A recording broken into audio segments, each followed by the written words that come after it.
Hi, my name is Max, I have ADHD, and I really like post-mortem photography. So I'm going to be talking about that, what it is, what it isn't, and some common misconceptions. All of my sources will be in the description if you want to check those out. I will not be showing any actually dead people when the photos were taken. A lot of them are obviously dead now, but when the photos were taken, they were not dead. Before we get started, let's get a couple things straight. First of all, this man is not dead, and neither is this woman or this child. In fact, most photos from that time are not of dead people when they were taken. If you don't know what post-mortem photography is, it is exactly what it sounds like. It's pictures of people after they have died. They were usually commissioned by family to a specific photographer who would take these types of photos because it was seen as a sort of art form to take them, which means that they also have a very specific look to them, especially earlier versus later ones.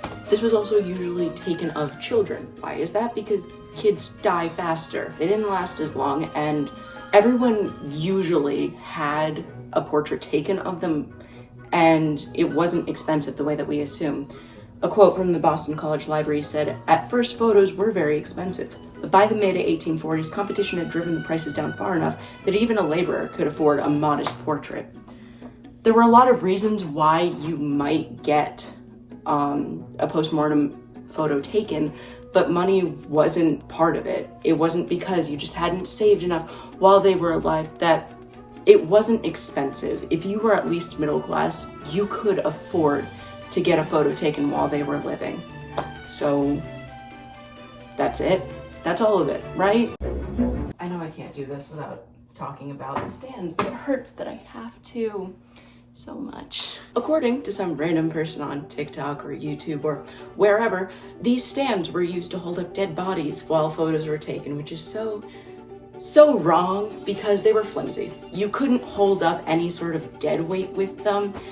Someone tried to just throw their dead weight onto it, and I will show that clip right now.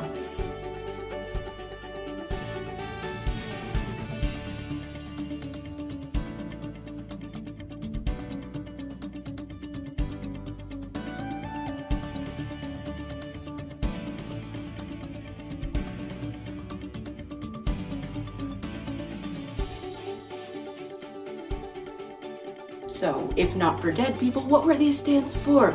Alive people, because you had to just sit there. The film wasn't as sensitive to light and required much longer exposure times, upwards of a minute or more.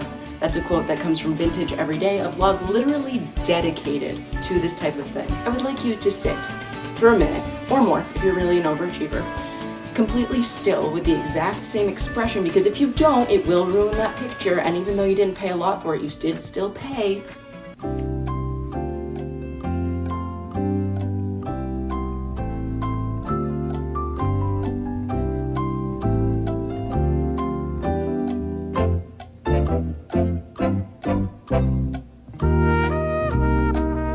That was not a minute, but it sure felt like one, didn't it? Yeah, it was hard. So you had to just sit there completely still. And even if you were completely dedicated, you're gonna move a little bit. So the stands basically sat behind someone so that they could just figure out where they needed to be placed and just stay there. It was kind of like a guideline, if that makes sense. I brushed very little on why this was going on. I said that it was an art form. I said that they didn't have it taken when they were alive, but I really didn't talk about why I was so stressed that it was taken at all. Why did someone want a picture taken of them in their life? I mean, it's the 1800s, for God's sake. This is a new type of technology. And I think a quote, also from the Boston College Libraries, summarizes it pretty well. In this period, painted portraits were so expensive, only the very wealthy could afford it. By comparison, photographic portraiture was inexpensive, but it still generally adhered to the conventions of painted portraiture, if only to capture some of its status. To have one's portrait made was still understood to be a very serious matter. This was a person's opportunity to record him or her for the ages. They wanted to be remembered. They didn't want to just be lost to time like a lot of their family had been, because when you're middle class at this point, there probably wasn't a big class gap between you and even 2 generations before you, just like now. You're not falling that quickly. They didn't want to be forgotten like many of their ancestors had been forgotten, obviously just visually. I'm sure that they still talked about their family. This also wasn't a new idea then, and it's not an old idea now. People still have pictures of their deceased relatives, obviously. And back then, it had been a thing to have a painted portrait of someone kept in a locket after they had died. Now it was just more affordable, and people could actually get it done without having to be such high class. All of this was literally just to say that if you see a picture of someone in sepia tone just kind of staring off into the middle distance, that does not mean that they're inherently dead. It means that they've probably just been sitting there a while. Post-mortem photography did happen, but again, it wasn't common. Not everyone had this done.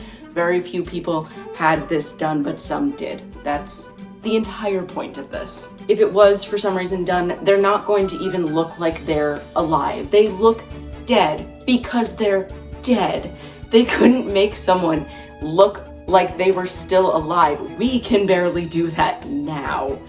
So if you see a post-mortem photo, they are probably looking like they are sleeping or like they are dead. It was a very artsy thing.